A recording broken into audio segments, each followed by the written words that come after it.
kalau udah punya kebiasaan yang baik terkait etos kerja, harusnya di dunia kerja bisa ke bawah ya. Dipakai yang terus. jadi Dipakai terus.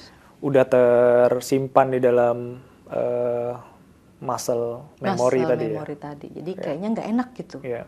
Cepet banget gitu si muscle memory itu ngerima ini nggak bagus nih. Terus kita misalnya udahlah masa bodoh. Udah refleks aja kayaknya ya. Iya refleks. Ketika kita masa bodohin nggak bisa. Kita kayak sebentar lah gitu ubah gitu. Iya. Gitu. Itu kebiasaan kali ya. Oke. Nah kemudian kita masuk ke ciri-cirinya nih Mbak. Nah, tadi kan udah bahas definisinya, kemudian apa yang mempengaruhi, manfaatnya apa buat kita. Ciri-ciri kita punya etos kerja yang baik tuh apa aja sih? Kalau gua tuh kalau gua tuh mikirnya kan kayak terlalu teknis ya yang di tes psikologi yang Mbak Eri pernah lakukan ke setiap karyawan MUC termasuk gua. Itu kan ada sikap kerja ya. Apakah itu juga termasuk ya, atau ada bahasan yang lebih umum yang Mbak Eri bisa jelasin ya terkait dengan ciri-ciri? Ciri ya, kalau ciri orang beretos kerja baik itu yang paling kerasa itu tentang rasa tanggung jawab. Orang yang etos kerjanya baik itu mengerjakan tanggung jawab itu nggak enak kalau nggak tuntas. Nggak sembarangan gitu loh dia ninggalin tanggung jawabnya, nggak sembarangan gitu dia masa bodoh dengan tanggung jawabnya, itu nggak sembarangan. Karena ketika orang beretos kerja baik, yang dia bayangkan adalah bagaimana pekerjaan itu bisa diselesaikan dengan baik sesuai dengan harapan dan komitmen awalnya. Jadi kemampuan bertanggung jawab, kebiasaan bertanggung jawab, kebiasaan berkomitmen itu adalah ciri sebenarnya. Karena kalau dia nggak menjalankan tanggung jawab itu, dia nggak nyaman. Makanya suka lihat kan, ada orang sakit-sakit tetap kerja, walaupun nggak ada yang maksa. Itu berawal dari rasa tanggung jawab, gitu loh.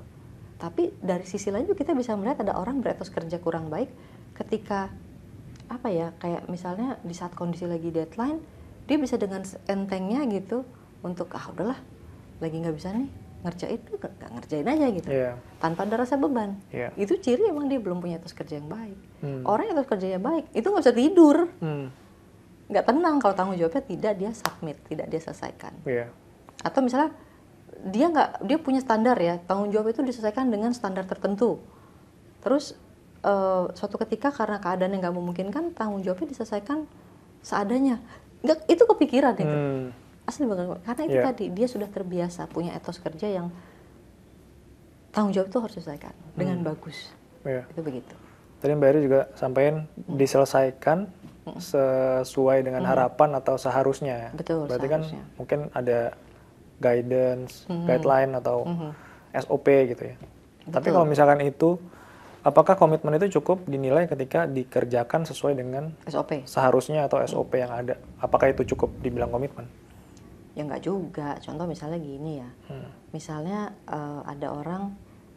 ada perusahaan bilang cuti adalah hak semua orang. Secara peraturan regulated mengatakan orang tuh berhak cuti gitu ya. Selama tidak melewati batas jumlah tertentu. Ya. Tapi kan dalam pengambilan cuti ketika orang beretos kerja yang baik tadi, dia bukan cuma sekedar lah, itu kan hak gua cuti, boleh kok gitu. Tapi dia akan lebih pakai, kalau gue pakai cuti ini, gue ideal nggak ya? Tanggung jawab gue terganggu nggak ya? Kalau tanggung jawab gue terganggu ya dia akan mikir ulang. Udahlah, nanti aja tunggu waktu yang pas gitu kan. Walaupun sebenarnya nggak disalahin dia ngambil, tapi ada muncul rasa empati. Ngelanggar sih enggak, tapi nyusahin orang. Rasa nggak enak. Nggak enak, nyusahin orang gitu. Jadi ada muncul, pantas nggak ya gue ngambil di kondisi orang lain lagi kayak begini. Gitu. Apalagi kalau mungkin cutinya bukan hal yang force major ya, yang harus bikin dia memang harus cuti gitu. Itu contoh aturan. Atau contoh juga gini, pernah dengar nggak suatu ketika kereta komuter lain melintasi sebuah rel yang itu ternyata longsor. SOP-nya seorang tukang bersih-bersih itu nggak boleh narik rem apalah gitu ya. Pokoknya adalah mekanisme yang nggak boleh dilakukan. Tapi dia duluan yang ngelihat dan dia tidak mungkin mencapai tuh masinis. Maka dia duluan melakukan inisiatif untuk melakukan tindakan gitu. Padahal bukan tanggung jawab dia. Apakah dia salah? Enggak. Tapi etos kerja dia adalah mengatakan ini tanggung jawab menjaga keselamatan segitu banyak orang. Gitu. Maka dia lakukan itu. Gitu. Itu contoh-contoh yang SOP-nya 2, gue kasih ya. 1 yang memang aturannya boleh, benar tuh haknya dia, tapi pemanfaatannya nggak pakai kepantasan etos kerja yang tanggung jawab tadi.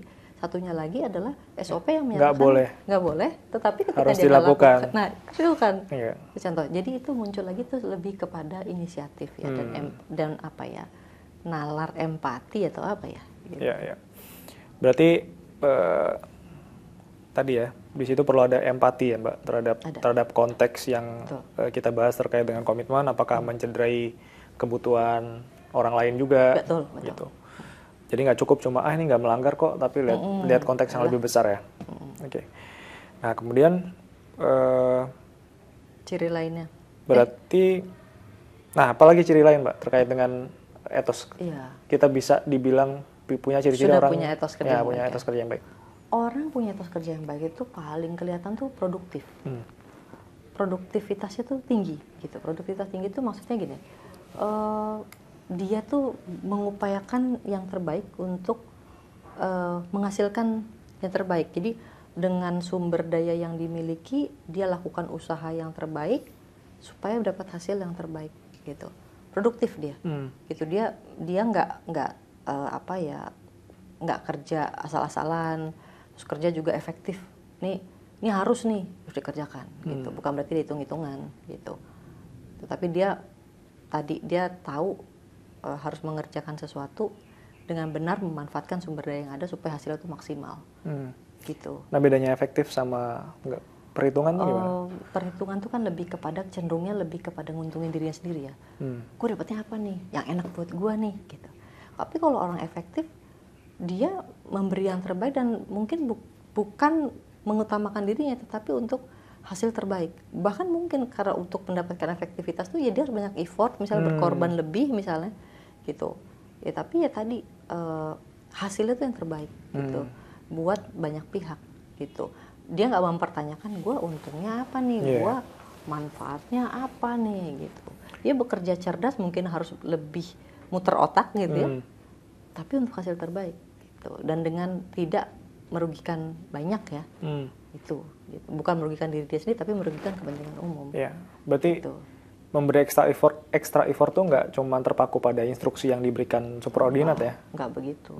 Gitu, extra effort itu artinya dia tahu bahwa ini gimana sih caranya biar orang-orang tuh nggak terlalu banyak menghabiskan waktu. Berarti harus diubah nih pola kerja. Berarti kan dia mikir lebih. Dan kalau dia nggak mau mikir kan dia bisa aja. Ya udahlah yang dulu begitu ya udah begitu kebiasaan. Paling sering terjadi di kantor gini. Ada cara kerja yang udah nggak efektif dan itu sudah berulang dari beberapa tahun sebelumnya. Orang-orang yang etos kerjanya baik itu akan mengatakan ini emang berulang, tapi gue upayakan kita perbaiki deh, walaupun itu bukan tanggung jawab dia misalnya. Soalnya ini nggak efektif, udah nggak relevan. Tapi orang yang nggak memiliki etos kerja yang baik akan mengatakan, ya nggak tahu gue itu kan dari tahun lalu yang begitu, kita ikutin aja. Tapi orang yang punya etos kerja yang baik dia akan menyatakan bahwa gak efektif nih bertahun-tahun, coba deh gue ubah. Kan effortnya lebih untuk tujuannya efektivitas bersama. Itu bedanya. Dan itu pentingnya konteks itu ada di situ ya, lihat konteksnya. Gitu. Sesuai relevansinya lebih kemana. Jadi ada sebuah inisiatif, makanya mengacu kepada ciri lainnya, yaitu memiliki inisiatif untuk melakukan hal yang terbaik atau perbaikan.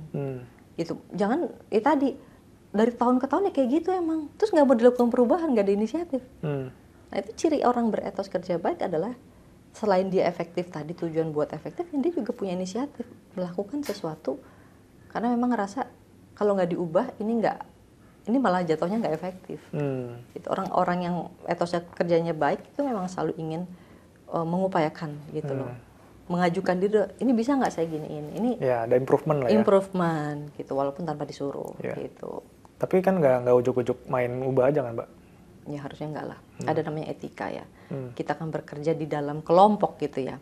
Jadi mengubah sesuatu, melakukan terobosan gitu, itu kan kadang-kadang nggak mesti dengan kepala kita sendiri. That's why kita orang yang punya etos kerja yang baik itu sebenarnya memahami bahwa dia berada dalam kelompok. Dia kan punya goals tadi, dia nggak mau membuat orang lain tuh dibebani dengan dirinya gitu ya. Jadi mau nggak mau dia pun mampu untuk berusaha untuk bisa berkolaborasi dengan orang lain. Ketika dia berinisiatif, harusnya orang yang beretos kerja baik pun dia paham bahwa dia harus punya mitra ya untuk dia diajak bicara ketika dia mau melakukan sesuatu. Dia mampulah berkolaborasi dengan orang lain dalam tim kerja. Gitu. Itu harusnya menjadi contoh ya, gitu. Dan kalau misalkan dia punya improvement itu proses komunikasinya gimana tuh, Mbak? Harusnya dia kalau bekerja dalam kelompok, orang yang memiliki etos kerja yang baik itu sadar betul bahwa dia berada dalam society, maka ketika dia punya tujuan improvement, ya tentu dia harus ngomong dengan pihak-pihak terkait, menguntai kali ya, mampu menguntai saya punya usulan gitu, gimana supaya dia sendiri sadar tidak melampaui batas etika. Kan ada orang-orang ngerasa self-center ya. Self-center, wah ini udah yang terbaik nih gitu. Itu masih tetap gue ngatakan belum punya etos kerja yang baik karena masih self-center. Kalau etos kerjanya baik kan dia punya sikap kerja yang memperhitungkan sekitarnya itu akan terbantu atau malah terganggu kan gitu. Dengan dia self-center itu pasti dia tahu lah itu akan mengganggu. Tapi kalau dia sudah memiliki etos kerja yang baik dan tujuannya memang untuk kebaikan bersama, dia pasti akan. Tapi gimana kalau dia misalkan memutuskannya sepihak menurut lo? Sepihak itu gimana tuh? Ya nggak komunikasi dengan baik. Itu masih self-center tadi, egois gue bilang. Jadi masih bicara tentang dirinya gitu. Belum memikirkan tentang sikap kepantasan yang ideal buat di karena lingkungan kita kerja. Sedang bekerja dengan tim ya, dengan tim. Kan nggak mungkin sih orang tuh kerja itu sendirian. Lo freelancer ya tetap aja lo kerja sama orang, sama user lo pasti lo kerja sama kan. Apalagi kerja profesional di kantor atau ya apapun lo, profesi apapun. Dokter buka praktek sendiri aja kerja teamwork kok, kerja sama dengan ada susternya dengan orang-orang yang anestesi beda gitu. Lain gitu. Individualnya karir lo ya gitu. Artinya di dalam kolaborasi itu kita perlu memprioritaskan tujuan yang lebih besar ya dibandingkan tadi self-center kita sendiri. Tadi, betul. Setelah kita tahu nih Mbak gambaran tadi Mbak Eri udah jelasin ciri-ciri memiliki etos kerja yang baik tuh apa-apa aja tuh poin-poinnya. Terus gimana cara membentuknya? Cara membentuknya pertama gini, sebagai orang dewasa kita tuh harus punya referensi. Berarti referensi itu kita dapatkan dari mana? Dari lingkungan. Yang tadi ya, balik ke yang pertama tadi ya, membentuk ya. Kalau orang dewasa tuh kan, ya pertama mungkin dari wawasan itu kita perlu ya mengetahui bagaimana sih orang-orang sukses itu bekerja, jadi inspirasi. Tapi itu kan sebenarnya sesuatu yang sifatnya masih etika, belum nyata lo lihat gitu kan. Tapi pada saat lo berada di sebuah lingkungan, lo berada dalam kelompok sosial yang sama-sama memiliki saling bisa menginspirasi lah ya ibaratnya, itu akan membuat lo tuh sebenarnya punya kayak gambaran untuk meraih sesuatu karir lo gitu. Terinspirasi lah dengan orang-orang sekitar lo. Makanya penting sekali kan dalam dunia orang dewasa berkelompok dan berjejaring dengan orang-orang yang tepat. Dengan kelompok pertemanan yang positif. Karena pertemanan yang positif yang menginspirasi lo akan membuat semangat lo juga oke. Tapi hati-hati juga dengan toxic positivity ya. Kan toxic positivity itu kan seolah-olah positif padahal sebenarnya menjerumuskan. Gitu. Jadi memang pertemanan yang positif itu bermula dari kita lihat pandangan orang tersebut terhadap tata nilai hidupnya ya, gitu. Tapi bukan berarti kita harus musuhin juga yang toxic positivity tadi ya? Atau yang toxic lainnya. Justru kalau kata gue, orang yang toxic atau difficult people atau apapun itu kemasannya kan sekarang macam-macam namanya ya. Kita nggak boleh musuhin, tapi kita belajar dari dia. Apa ya rasanya jadi timnya dia? Bagaimana ya ciri-ciri orang yang toxic ya, gitu. Dan sampai kita kayak gitu. Jadi mereka itu adalah hadir dalam hidup kita sebagai bahan observasi kita. Tapi kita juga selain mengobservasi dan memberi red flag pada diri kita, jangan sampai kita melakukan itu, ya kita juga punya referensi sebaliknya yang menjadi role model. Jadi memang harus balance kalau kata gue sih. Kalau konteksnya profesional gimana tuh? Apa tuh? Kalau konteksnya profesional? Ya, kalau konteks profesional gini, di setiap karir kita, pasti kita akan menemukan pimpinan-pimpinan kita atau senior-senior kita yang toksik maupun yang positif, kan gitu. Yang toksik itu di tempat kita belajar, oh jangan sampai gue melakukan itu, gitu. Nah tapi bagi mereka-mereka yang positif itu udah waktunya kita mendekati lah, approach ya untuk banyak diskusi,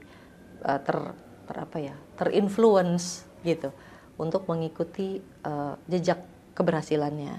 Keberhasilan itu bukan cuma karirnya oke ya, tapi juga karirnya oke, dia bisa menginspirasi orang lain dan orang tuh dekat dia tuh merasa berkembang gitu, bertumbuh. Nah itu yang harus kita proaktif untuk membangun hubungan kayak begitu. Kalau dijawab penjilat gimana?